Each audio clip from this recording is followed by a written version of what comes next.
There's a very overly simplistic assumption that all you got to do is pick up the chart with the list of awake windows on it for that age of kid, and your child's going to magically sleep through the night.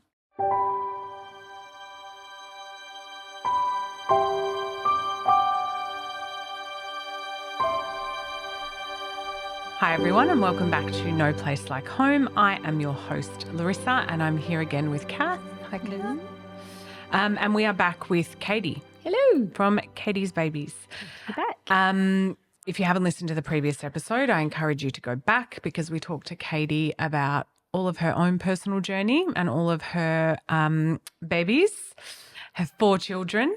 But in this episode, we're going to talk to you about the work that you do as a holistic sleep coach. We laughed in the previous episode because we were like, what do we call you? There's nothing wrong with the name, but I just feel like it doesn't properly represent the work that you judged a little bit, or people are suspicious. It's a very controversial topic. The assumption is that you're going to come in with a regimented plan and but I'm going to leave babies to cry, and I'm going to make you walk away and go against your instincts. And it probably comes from my internal beliefs of what I thought sleep consultants were when mine were little, because there was no way on God's earth I would ever have engaged a sleep consultant back then based on what I knew of them. So what is holistic sleep coaching then, Katie? Well, I think there's this belief which stems back from the late 1800s that children need to be trained, conquered, dominated even. It's almost like they arrive on this earth set to make our lives misery, but we need to get them in a routine and life will be all good. So it's that seen, not heard. Exactly, which came from the Victorian era around the Industrial Revolution, when, women were back to work and our sleep was condensed into like an 8-hour block because we had to be really functional and productive in the daytime. So I know, bright idea from a lot of middle-aged men in white coats. Let's make babies sleep like grown-ups, so that they can sleep at nighttime too, and then we can all be super productive in the day. So that's kind of what the mainstream sleep training approach is still fundamentally based on these days. But it's not necessarily in the interest of babies. So the way that I practice compared to more of a mainstream approach, and I'm not assuming that everybody out there is mainstream. I know there's plenty of people who have a more kind of developmental approach like I do, but I want to know where children are at in their stages of development. I want to know what sort of character these babies have got. How big are these babies? Because there's a very overly simplistic assumption that all you got to do is pick up the chart with the list of awake windows on it for that age of kid, and your child's going to magically sleep through the night. There's so much more to it than how long they've been awake. So we look at connection, attachment, nutrition. Are there any obstacles to good sleep? Is there pain? Is there anxiety in the family? What are the dynamics going on in that household as well? So there's a lot of stuff. I think Kath and I'm certainly sitting here, I think, reflecting on, Valentina, 12 and a half almost years on, not quite almost. And I'm certainly reflecting on that period. Sebastian, my son, was very different. He started even the way I'm going to talk is really interesting. Tell me more. He started sleeping through at 4 weeks. But I was like a very different human being through that postpartum. I was much more calm. I was very relaxed. Whereas with Valentina, I was on a wire all the time. So that was just very, very traumatic. And also, though, I look back at I can laugh now, but it was horrendous. I look back at how I decorated her room and I'm like, it was like the child was on a permanent acid trip or something because I had this wallpaper that was like psychedelic pink and white. It was horrendous. And I remember when the sleep consultant came over, The walls. yeah, she looked in the room and she was like, oh my God. There's a lot going on. There's what, like you've got to take it down. Yeah. And I was like, okay, I'll do anything, because by that stage we hadn't slept for 6.5 months. So I know that we're sitting here going, okay, oh my God, yep, all right. Yep, it was probably a lot of me. How much for people listening that are in either the depths of like, I am so sleep deprived, I can't work out if I'm Arthur or Martha. Where do you begin to, because there is a plethora of a spectrum of, for lack of a better term, sleep training, and it is incredibly controversial from person to person as to what their beliefs and methodologies are. I know certainly for me at that point, I was like, I'll try anything. And we did have a sleep consultant that was, okay, you're going to have to listen to her scream. And that was horrendous. Like, I remember just sliding down walls, crying on the other side of the bedroom. Like, it was very, very traumatic.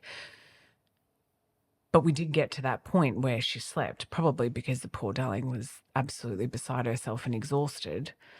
But where do you begin to start when you're desperate in amongst all of the noise of sleep training? Okay. First, disconnect social media.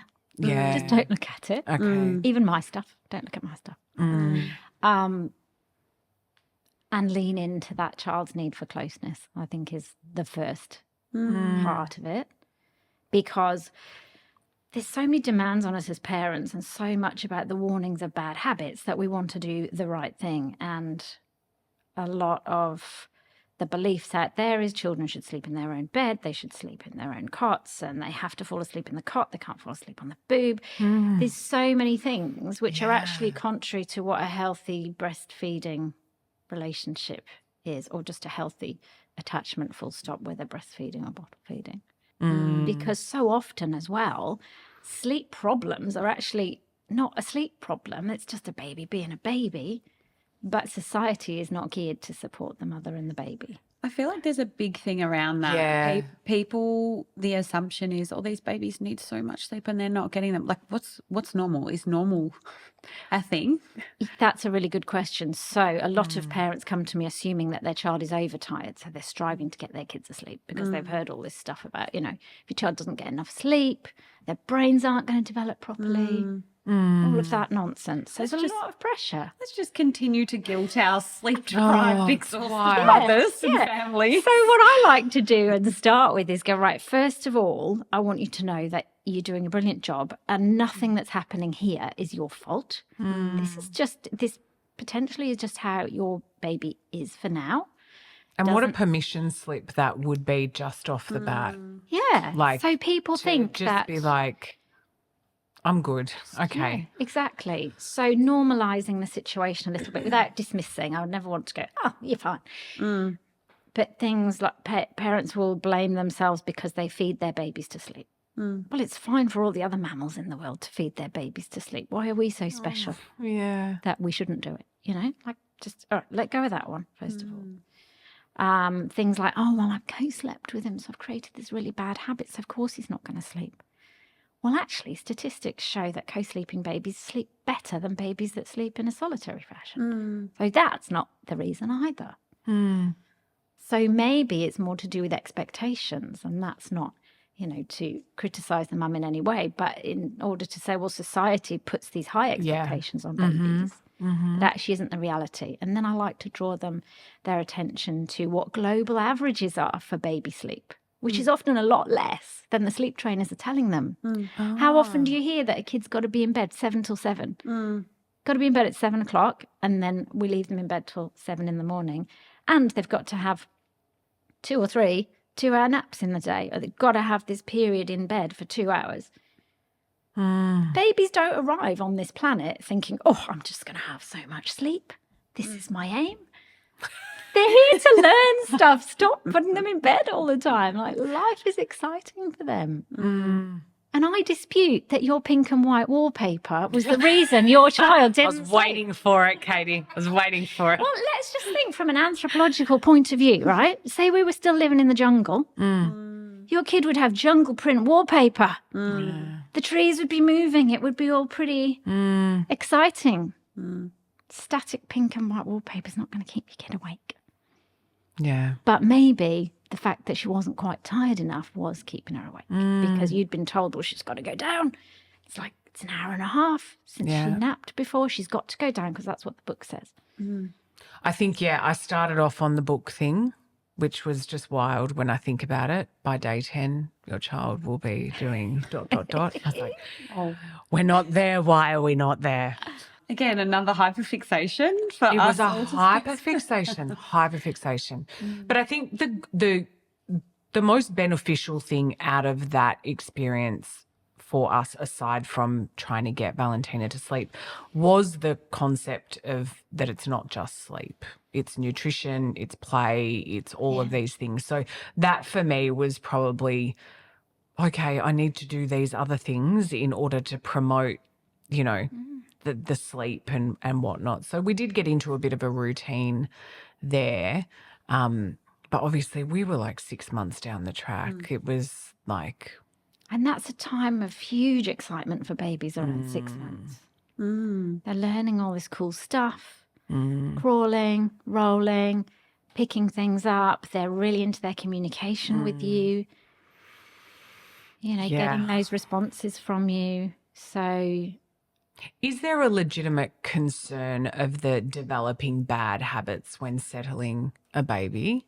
Well, I know we hear that a lot with mums that come in about, I want to try and break this habit, or, I need to do this, and look, there are instances where it is about the mum needing some sort of the space, regaining something for her own. And so they do term this phrase of, I've created this really bad habit of either carrying bubs all day, so now they're just so attached. And we do have instances where, babies don't want to leave their mum. But this is when they're a bit more further down the track. But I think it's interesting, those stages, different stages, I think, create different ideas of bad habits. Is there such a thing as bad habits? Unless you're teaching them to smoke and drink. I don't think so. That would be poor parenting. But seriously. That one we will not condone. Close nurture, body contact, skin contact, all of that stuff is so good for neural development. None of those things that you're talking about there I would consider bad habits. Does it if the mother if it's too much though? Yeah, inconvenient. Yeah. Yes. Yeah. But habit just has a negative connotation, doesn't it? It does. This is something that babies are born expecting. They didn't get the memo that our culture doesn't support what they want anymore. So when we say bad habit, are we just meaning that it's not culturally normal what you do? Or it's not something that I want to be doing all of the time. Okay. How do I shift this? Yeah. So I think a lot of parents come to me saying, okay, we're co-sleeping and we're breastfeeding to sleep and we're doing all of this stuff, but I'm going back to work in 6 months, so I don't want to develop this bad habit. Yeah. Whereas I said, well, for now, though, this could be the easiest way of managing this stage. And 6 months is a long time on the timeline of an infant.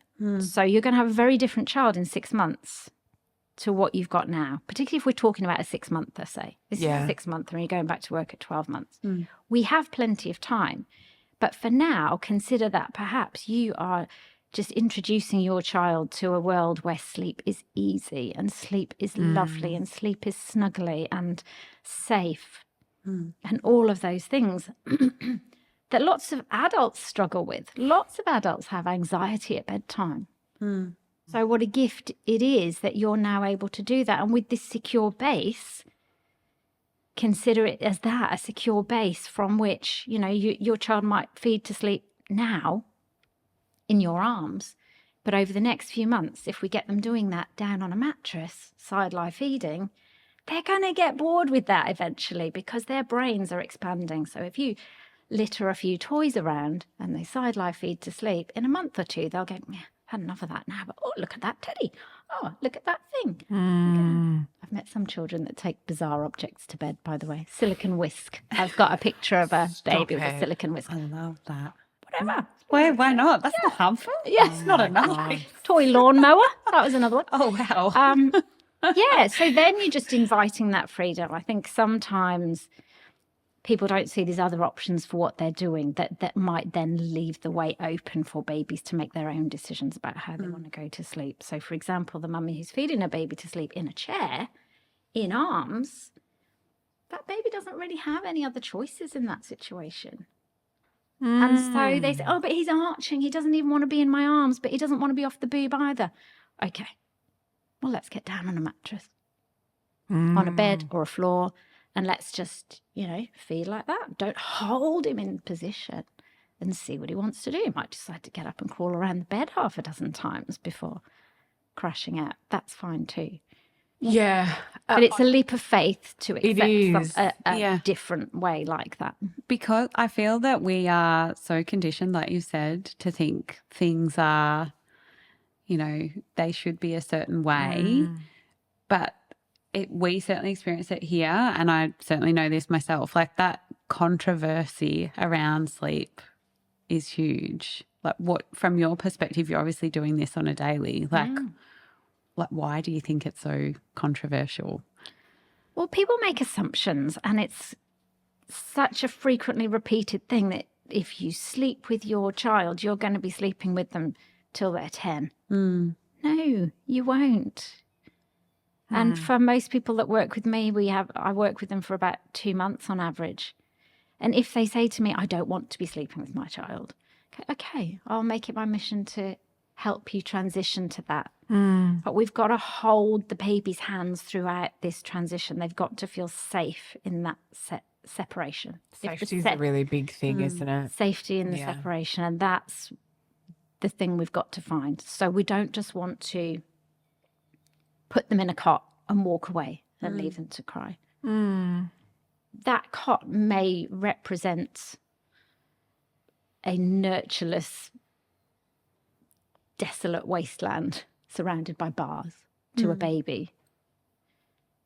Even though to us, we go, well, I'm just here. He can see that I'm here. But they don't have that cognition to be able to understand that mum's just here. They don't have that common sense. So they want to know that we're fully available for them. So it's taking gentle steps. And the analogy I always use is about swimming lessons.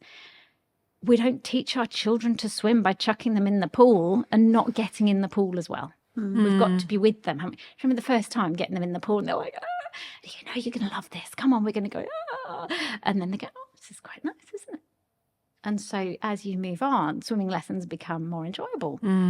And, the little floaties they've got on, they're happy to drift away from you because they know you're just there. And it's the same with sleep. Like, let's show them how to sleep next to us first, and then we can start to put distance between them, rather than the mainstream approach, which is always disconnection and almost domination first.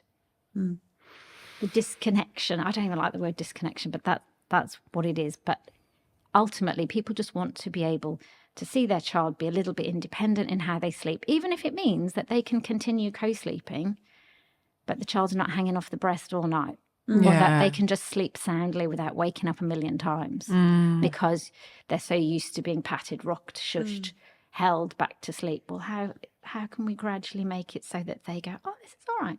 Yeah, I can do this. As long as you're here, I can do this. And even parents who do want their children sleeping in a cot in another room independently, we can make those steps as well. But you go with them to that room first. You don't just put them in the room and shut the door. They've got to know that it's safe because you're there with them to begin with. I've got a question around the word regression. Ugh. Yeah. You see me That's why I wanted to twitching. ask it, because I knew you twitch. But we do, that is another term that's, used here a lot with mums that come in around that 4-month mark. There's lots of they're going through a 4-month sleep regression. I'm beside myself. I need to stay here. Which, we say very loudly, we're not a sleep school, but, there's lots of things that coincide with that period. But what are your thoughts on that? If a baby has essentially slept the way that they should be and everything's been okay, and then they go through these, I don't know, what do you call them if they're not regressions? I don't want to say the word now, I'm scared. Popular term is progression. Progression. Because it is all in. So when a true regression is something troubling in pediatrics. If a child is going backwards in something, that's a red flag. Just not sleeping very well at night is not a sleep regression. So at 4 months, sleep cycles change. So when they're born, newborns have just 2 sleep cycles. They have REM sleep and they have deep sleep. And then as they get older, they develop adult patterns of sleep, or adult phases of sleep, I should say. So it's a more active phase of sleep. And so this is what we see happen around 4 months, and it usually coincides with gross motor skills. So being able to roll, being able to crawl. And we think it's to do with how the brain processes all of that, committing that to kind of muscle memory. So when this happens, we see this disturbance in sleep. Parents typically this is when they will purchase the online program. This is when they will buy the book. And they think, right, if I follow this and get control, the chaos will go away. But from a developmental point of view, from the child's point of view, they're at a time where they want more freedom. So they want their arms out of swaddles. They want to really get out of the bassinet because they roll so far and then they come up against the side. They want that freedom. But it looks too chaotic for lots of parents. So they go, oh, no, we can't take her out of the swaddle. The night sleep's bad enough. If I do that, it's just going to be worse and worse. So it's really encouraging parents to look at the developmental point of view and then go, right, what happens if we invite a bit more freedom and choice with your baby? And also this time often sees a growth in stamina as well. So those awake windows are getting Bigger, longer. Suddenly, in many cases. But parents are really fixed on, no, we have 2-hour awake windows. What would happen if we went to 3 or 4 hours? Oh, she's going to get overtired. And then terrible things will happen. Or she might not. Yeah. We just get very stuck in those ways and ways of thinking, don't we? What's the effectiveness of different coloured lights and shushes? And I know I'm going to make you twitch again, but the market is flooded with these things, and people are relying on them a lot. You've got the snoo cots, you've got all of those sorts of things. What is the real effectiveness of them in your opinion? What do you want to talk about first? Shushes. Shushes, they're quite annoying, aren't they? Yeah, they are, but Riff Raff is quite popular, the little music thingy. But my only problem with that is it stops after 45 minutes. So after like a sleep cycle, it turns off. So if your child's used to falling asleep with that lovely tune, which is embedded in my head, by the way, I think they're a lot of money for what they are. Okay. Lights, look, nothing invites sleep better than darkness. I don't care what colour your light is. Darkness I suppose is the best. That's in general, like for all people, right? But not in the daytime. So a lot of sleep consultants the first thing they will get you to do is black out the windows. We don't want to be teaching our children that we have nighttime in the middle of the day. We don't want that. So darkness at nighttime is what I mean for Right. optimizing sleep. However, if you've got an older child, 3, 4, anyone that's starting to be aware of like a darker side of life might sleep better with the light on if they're imagining crocodiles in the corner of the room and stuff like that. What brings people to you? Like, what are their main concerns that they're coming to see you for, Yeah. Katie? They don't want to just be told to pat and shush their child. They want somebody who's open to extended breastfeeding, co-sleeping, floor beds. So probably the more alternative parents, for want of a better term, people who don't want that structured approach, who want to be able to parent at night in a style that they parent during the day as well. I think a lot of times it's inauthentic at night time to follow sleep training instructions, because you wouldn't dream of walking away and leaving your child in a room on their own in the daytime. It's like, it just doesn't feel right. Well, that's because it's not the way you would parent your child in the day. So how can we make it seem a bit more like you? And I use lots of different approaches as well. So it's not just a cookie cutter. One size fits all. Yeah. Because we know that every child is different. We do. Yeah, exactly. Yeah. I guess if we're rounding this out, from your perspective, what would you want new parents or expectant parents to know about sleep of their baby / their own sleep? What would you want to tell them? Your piece of gold. Yeah. If you do nothing at all, it's likely to get better on its own. It will eventually. And no matter how much you love and adore and spoil your child at this age, you're not going to cause any damage from that. And you're not going to cause bad sleep associations by loving them too much. I think those are the main things. Wish I had known it. Yeah, I know. And I think we just society has overcomplicated this whole period of our lives. And I think that was my biggest takeaway listening to you through those learnings of the doula course, was that I just needed to just lean into it and breathe and actually not be so rigid and constrained, because that's what I was trying to make Valentina do. I was trying to make her fit in a box. And napping in the cot instead of on the go. That's another thing that I would like parents to know. Yeah. Naps on the go are good. They're fine and they're great for brain development. They do count. Whereas it's a lot of advice that they don't count and they're, to be avoided. Nature wouldn't design primates to have to put babies down to sleep. It just doesn't work like that. If you want to contact Katie for any advice, all of Katie's details will be in our show notes underneath. And you are also on Instagram. Yes. Because everyone's online. Instagram, YouTube. Under Katie's Babies. Yes. That's right. Thank you so much. You're I've loved very this. welcome. I know Kath's going to Can't bail wait you to up. pick your brain. Kath's going to bail you up about her 4-year-old after this. Indeed. That's probably another good question, actually. Sorry, before I wrap. Do you just do Babies. Yeah. Do you just do Up babies? to about 4 years. Yeah. Okay. Okay. What I I'll get in while I can. Yeah. Oh, look, I'd be game to try someone a little bit older, but yeah. Yeah. Okay. It All right. becomes more complex as they get older, Yeah. doesn't it? Okay. Amazing. Good to know. Thanks, Katie. Thank you so much. We've My loved pleasure. having you. Thank you for having me.